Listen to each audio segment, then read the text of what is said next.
안녕하세요. 저는 30대 후반 남자입니다. 지방 대기업에 다니고 있으며 현재 연봉은 7천 정도로 생활에는 크게 부족하지도 않은 생활을 하고 있습니다. 20대 후반의 주변 사람들의 소개로 지금의 아내를 만나게 되었고 짧은 연애 기간 동안 마누라가 임신을 하게 되어 결혼까지 하게 되었습니다. 저희 마누라가 사실 인물이 좀 많이 괜찮습니다. 젊을 때부터 길거리에서 캐스팅 제의가 올 정도로 미모가 훌륭했었고 처음 소개를 받고 대시할 때 무진장 무시당했었습니다. 그나마 제가 직업이 괜찮아서 연애까지 이어졌었던 게 아닐까 생각을 하고 있습니다. 결국에는 승부욕이 발동되어서 노예가 따로 없다 싶을 정도로 매일같이 정성스럽게 연락하고 선물하고 또 만나게 되면 수십만 원짜리 밥을 사주고 그렇게 미친 듯이 끝까지 매달려서 저는 지금의 아내와 연애를 시작하게 되었습니다. 그렇게 연애를 하고 몇 개월도 지나지 않아 관계를 가지던 중 해임에 실패를 하게 되었고 저는 결혼을 마음먹었기에 화가 난 아내를 겨우 설득시켜서 임신 4에서 5개월 차에 결혼을 하게 되었습니다. 생각은 했지만 결혼 이후에 부부 관계가 참 순탄치가 않았습니다. 나 때문에 자기 인생을 망쳤다며 매일같이 저를 가만히 두지를 않았습니다. 가끔씩은 술을 마시고 폭력도 행사했습니다. 여자가 때린다고 얼마나 아프겠냐마는 그래도 저는 자존감이 너무 낮아졌습니다. 그래서 그렇게 아내가 화를 내고 짜증을 부리는 때이면 잠시 풀어줄 수 있는 방법이 비싸고 좋은 곳에서 분위기 좋은 외식이나 선물을 해주는 것이었습니다. 그렇게 하면 잠시는 풀렸는데 그게 또 오래가지는 못했습니다. 그렇게 저는 호구 같은 생활을 이어나가고 있었고 결혼을 한 뒤 아이를 낳고 나서부터는 아내와의 잠자리가 소홀해지기 시작했습니다. 아내는 이런저런 이유를 대더라고요. 아이 때문에 못한다. 살 빼오면 해준다. 피임 안 하면 안 된다. 결국 저는 결혼을 하고 나서 아내와의 관계를 이런저런 이유로 하지 못했습니다. 그래서 아내와 대화를 나누었고 고민 끝에 피임 기구를 시술했습니다. 하지만 그렇게까지 했음에도 아내는 관계를 거부했습니다. 진짜 결혼 이후에 1년에 겨우 한 2번 할까 말까였습니다. 혼자서 해결하는 것도 하루 이틀이지. 제가 이렇게 무시받고 천대받으려고 결혼을 했나 싶고 스스로가 한심하기도 했습니다. 그렇다고 저는 아내를 두고 바람을 필 생각은 전혀 하지를 않았습니다. 어린 시절 부모가 이혼하시고 병든 아버지를 봉양하며 호련단신 고아처럼 살면서 가족이나 가정에 대한 소중함을 누구보다도 잘 알고 절실했었기에 저는 그럴 수가 없었습니다. 그리고 여자 나오는 술집에 2차도 안 갔습니다. 결코 저는 단 한 번도 한눈 팔지 않았습니다. 그렇게 저는 집과 회사를 왔다 갔다 하며 기계 같은 삶을 반복하며 살았습니다. 그러던 어느 날 아내가 대뜸 차가 낡았다며 차를 바꿔 달라는 겁니다.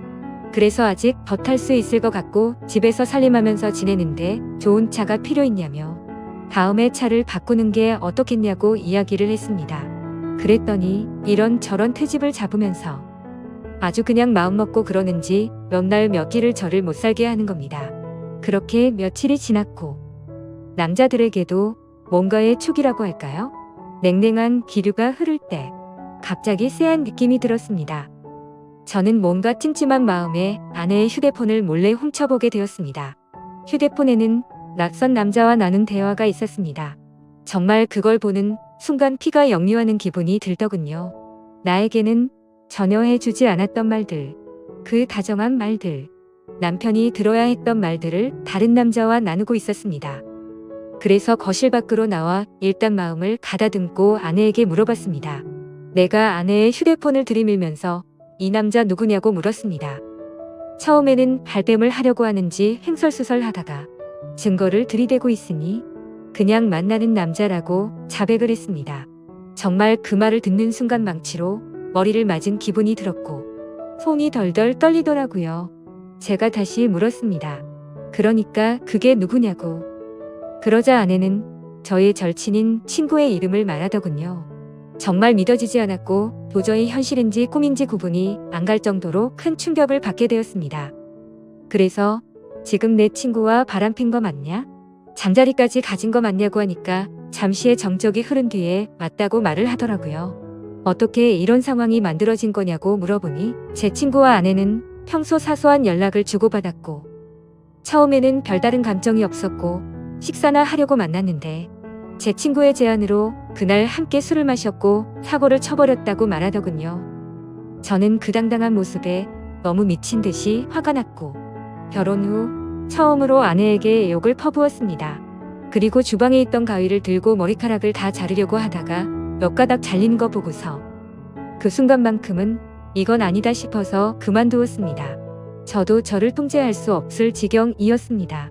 아내와 친구에게 배신당한 저는 너무나 분하고 억울하고 오르르 집과 회사를 반복하며 힘들게 가정을 위해서 살았던 내가 정말 분했습니다. 집사람한테 욕을 하고 결혼 후 처음으로 집안에 있는 물건도 부셨습니다.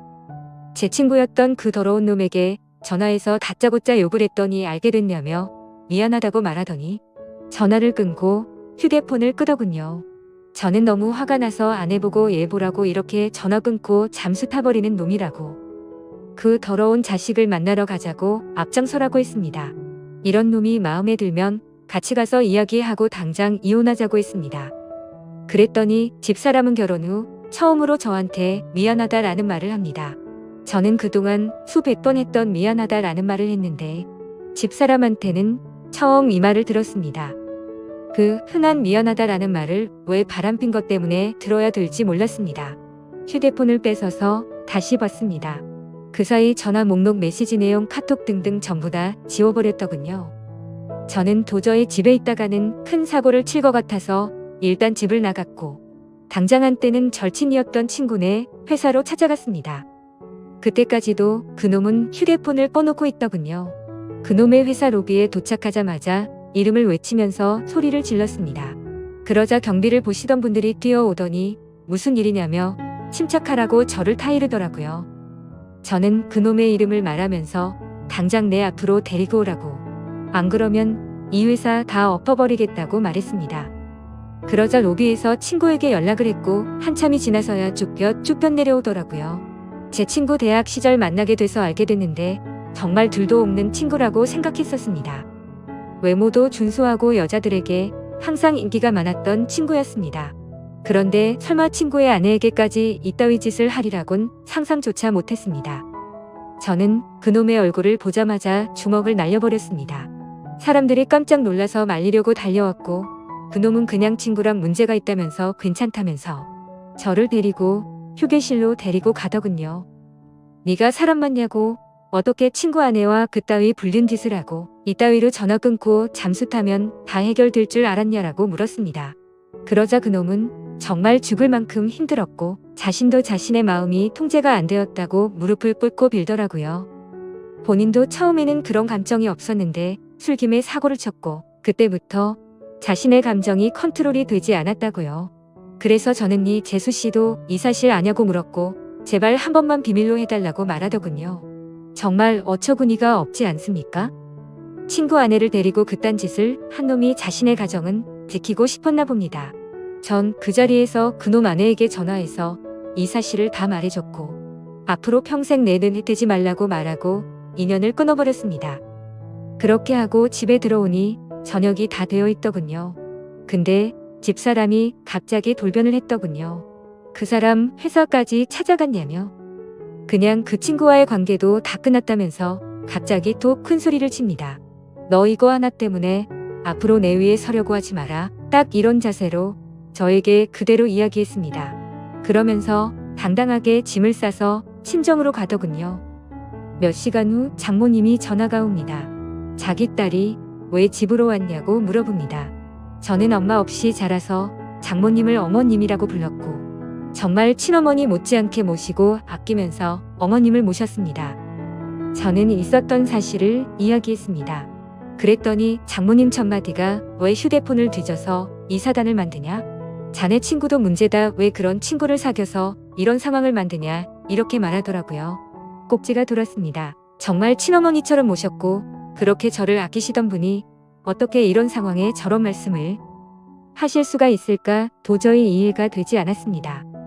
그러고 평소 다툼을 하면 항상 제 편을 들어주고 조언을 해주던 처형한테 전화를 했습니다. 혹시나 내 편일 줄 알고. 하지만 이미 소식을 들은 처형도 바람핀 건 잘못한 거 맞지만 제부도 머리카락을 자르려고 했다면서요? 바람핀 거랑 그런 행동은 따로 봐야 되는 거 아닌가요? 그리고 제부도 사회생활하면서 어디 가서 이차하거나 바람핀 적 없어요? 라고 합니다. 참 어이가 없고 기분이 더 더러워지더군요. 더 이상 이런 인간들과는 대화를 할 수 없다는 생각이 들었습니다. 수년간 저는 그 사람들을 가족이라고 생각했습니다. 하지만 집사람뿐만 아니고 그 가족들에게도 저는 그냥 돈 벌어 오는 기계였던 겁니다. 친정에도 제가 큰 돈을 몇 번이고 도움을 줬었거든요. 더 이상 기댈 곳이 없었습니다. 그날 저녁 아직 미취학인 둘째 아이가 엄마가 없다며 웁니다. 그 우는 모습을 보니 어릴 적 제가 생각이 났습니다. 아이는 엄마한테 전화해 달라고 저를 보챘고 저는 어쩔 수 없이 전화를 해서 바꿔줬습니다. 다음 날부터 저는 현실을 직시하고 아이들을 챙기고 유치원 보내고 학교 보내고 정말 새벽부터 일어나서 분주히 움직였습니다.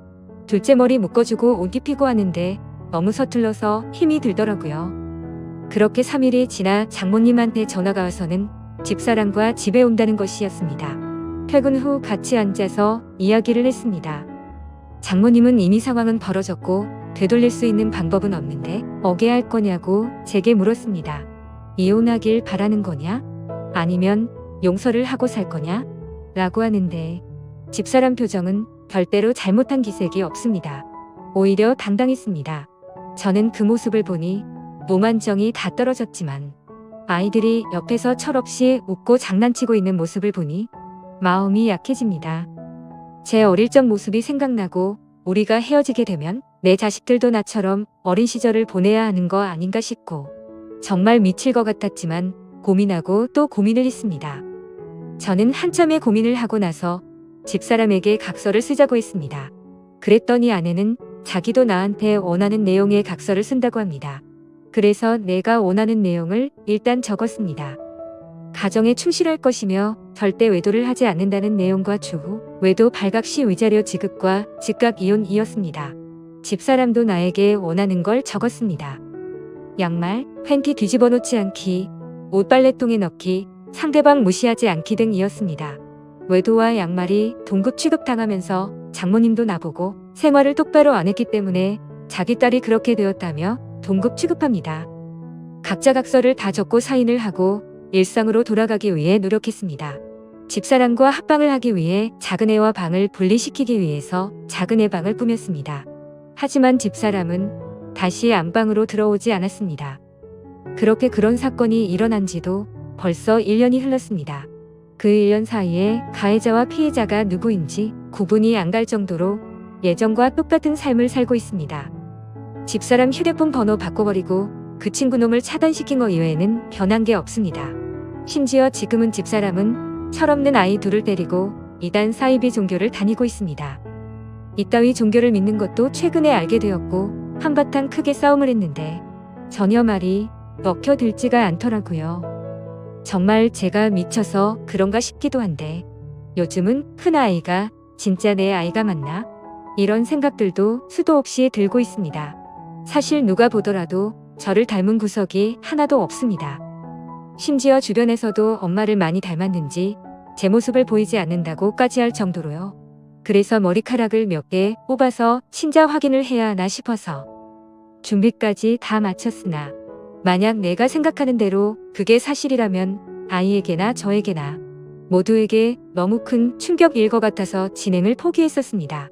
유년 시절 결손 가정에서 고생하며 제가 꿈꾸고 바랬던 소박한 가정이 산산조각나서 깨질까 봐서요. 그리고 아이들의 인생을 망치게 되는 건 아닐까 싶어서 저는 판단이 서지를 않습니다.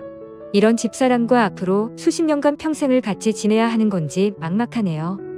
제가 어떻게 하는 게 가장 최선일까요? 많은 분들께서 좋은 말씀 주시면 좋겠습니다. 감사합니다.